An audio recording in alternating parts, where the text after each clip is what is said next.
we go. The year 2000 was the year of Regis. Where do the members of the Electoral College usually go to cast their votes? He single-handedly rescues ABC as host of its blockbuster primetime game show, Who Wants to Be a Millionaire? The show is obviously a huge, huge hit, and I don't think anybody's probably more surprised than Reg. The rating success is tremendous, and ABC wins every sweeps period since the show's debut in August of 1999. Regis Philbin is suddenly hip, a regular fashion maven. The matching ties and shirts that he wears are seen everywhere. He even attaches his name to a new men's clothing line. But of course, Reg is hardly new to the spotlight. He was on television, I think, when I was born. He'd hate me for that. It is difficult to remember television without Regis Philbin. He first bursts onto the national scene as Joey Bishop's late-night TV sidekick in the late 60s. Every time it rains, pennies from heaven. Met some giants. You know, when you're sitting next to Bing Crosby, people like that, knocks you out.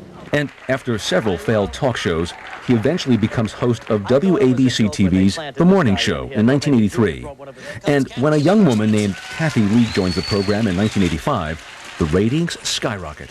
It worked with Regis and I, though, from the very first time we sat down next to each other. This is the way it's going to be every morning here. We're going to stumble in, put microphones on wrong. I was trained at network. Counting on you. How are you, Reg? Nice to see you. Welcome Thank to you. our show. You know what her downside is. She knows what mine is. We can play off one another. 3 years later, the show is renamed Live with Regis and Kathy Lee and is syndicated nationally. Regis and Kathy Lee quickly become household names. Only the Oprah Winfrey Show has more viewers. And while Regis fills the evenings with Who Wants to Be a Millionaire, this summer saw the beginning of a new game, Who Wants to Be My Co-Host? After 15 years, Kathy Lee has decided to call it quits. Her seat becomes the most sought-after position on daytime television. You know what? It's a tough position for anybody to be in. He's had enormous success. And how do you just sit across from a guy that's conquered the world and just supposed to be your Reg? Whoever she may be, one thing is guaranteed. Regis is still going strong and is more popular than ever. And he is appreciative of his success. How do I want to be remembered? As a nice guy who meant something to a lot of people. Regis's former co-star Kathy Lee Gifford was the one giving her final answer this year. She left the show to concentrate on a musical career, something she says she's always wanted to do. Throughout her 15-year run on Live with Regis and Kathy Lee, right up to the stunning announcement of her retirement from the show, Kathy Lee Gifford still seems to captivate America's hearts. I think we could safely say that Kathy Lee Gifford is the most driven woman on television. Adored. Oh man, I love Kathy Lee. Or hated. I hate her with a passion that can barely be expressed in the English language. We still watch her. Kathy Lee is the most misunderstood woman in America. She's gutsy. She's not afraid. Very few people have that kind of courage. When she's 22 years old, she falls in love with composer Paul Johnson. But the romance dies, ending in divorce 5 years later. Through her heartache, she pushes forward, landing an opportunity to appear on Good Morning America. She had star written all over her. I just knew. It is there where Kathy Lee meets Frank Gifford, the man who would change her life forever. The two eventually marry. I felt the chemistry between them. Kathy Lee continues to be noticed. In 1985, she gets a shot to star in a local morning New York talk show with Regis Philbin, an opportunity that would rise her to stardom. We started auditioning various people. Kathy came up the street. As soon as we sat down and started kibitzing, I think everybody in the room knew that she would be the right one. The chemistry is explosive. Regis has got a razor-sharp wit, and suddenly there's this girl that can keep up with him and can meet him on his own level and give it right back. Kathy Lee captures America's morning television sets with her honest portrayal of her personal life. Her children become a regular topic of conversation with Regis. Ratings go through the roof. Her openness is very surprising at times. I don't know, maybe she regrets it.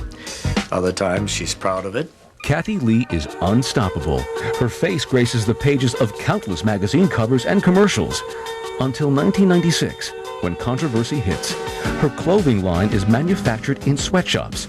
Kathy Lee is under attack. She fights back. But when you say I don't care about children and that I will exploit them for some sort of monetary gain, for once, mister, you better answer your phone because my attorney is calling you today. How dare you?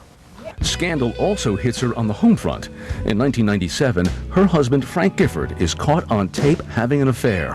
It lands on the front cover of the tabloid The Globe. America has a field day. I remember taking her hand and we would walk out together, and I just said I was going to do that every day just to get her out there and reassure her that, we were still together in this thing. Kathy Lee fights back once again. She is determined to hold on to her marriage through her consistent determination and tenacity. The damage is done, but you work at the healing. Every single marriage is a work in progress. But in February, the work in progress apparently becomes too much. She called me the night before and told me that she had made the decision. It came as a surprise. Kathy Lee shocks America when she calls it quits with Regis, saying she wants to spend more time with her family. The outpouring of affection for you must have been pretty overwhelming this week. Well, you get kicked around a lot in this business, and then it's almost like I feel like Tom Sawyer, I didn't have to die to go to my own funeral and hear some nice things. That doesn't shy Kathy Lee away from the spotlight. She continues to be in America's hearts and minds with the release of her new album. We've lived a whole life with her. She's helped us mark the passages in our lives because we've watched the passages in hers. When we come back, survivors of the year 2000, and they weren't all stranded on an island.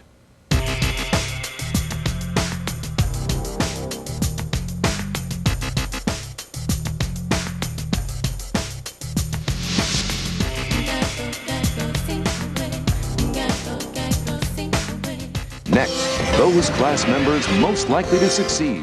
But first, during the Vietnam War, our class president served in the Air National Guard. Find out who's our headliner of the year. Next on Headliners and Legends, the class of 2000.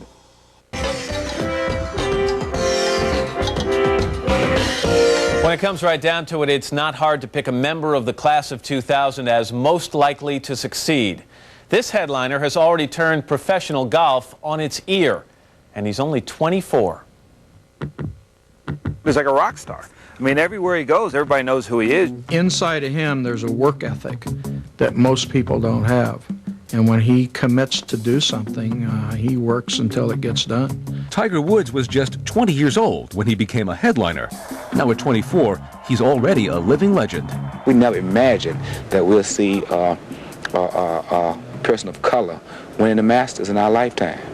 And this guy, he knocked the door down. This guy's unbelievable when he's on, especially when he's behind. When his back is against the wall, he's incredible. Tiger starts working on his trademark swing at the age of 2.